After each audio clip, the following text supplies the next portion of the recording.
Thank you very much, Presiding Officer. Presiding Officer, I welcome this debate and also the actions including in the Fair Work Action Plan, and also welcome the Scottish Government's decision to instigate this plan, but more importantly, the collaborative approach that's actually been taken in delivering it.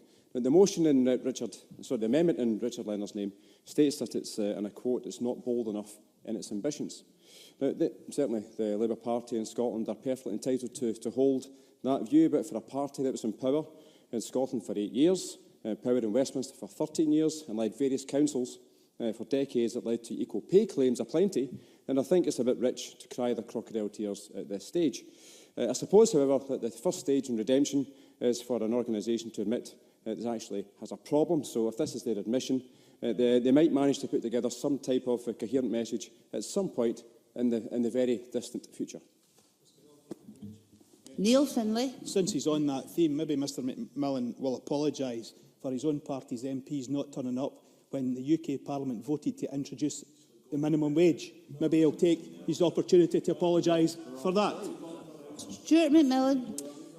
I think Neil Finlay needs to look at his own party, first of all, because it's certainly something, well, clearly he doesn't actually want to admit his party actually has had problems and still does have many problems. And clearly that's why they will be, no doubt, in third place in this Parliament for many, many decades to come.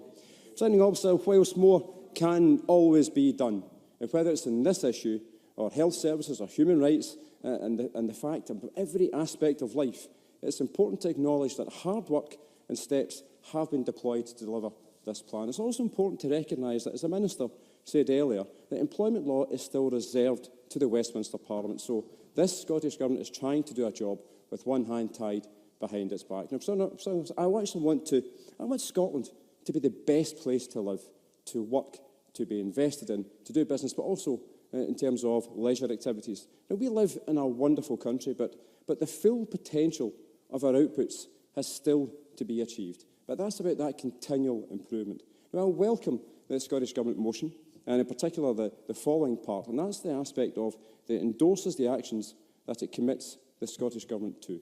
Now, it's absolutely crucial to appreciate that for the action plan to be successful, then the full range of partners need to play their part.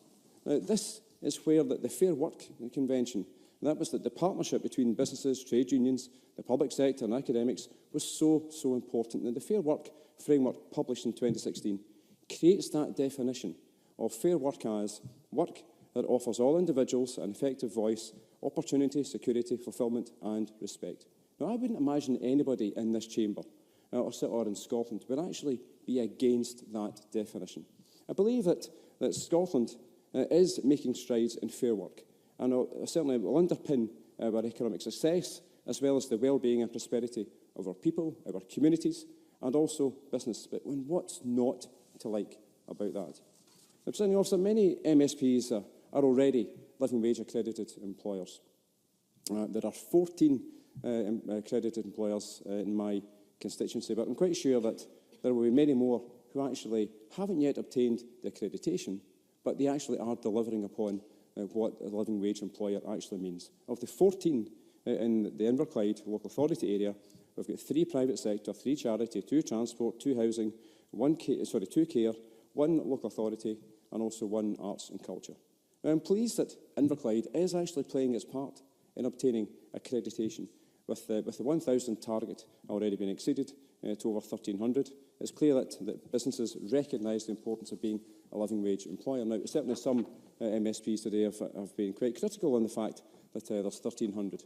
But that 1,300 is actually, it's a third of actually what's going on across the UK. And the Living Wage Foundation have actually praised what's going on in Scotland. So I think it's a bit rich also for MSPs to actually talk Scotland down, when actually Scotland is delivering way beyond its percentage share within the UK.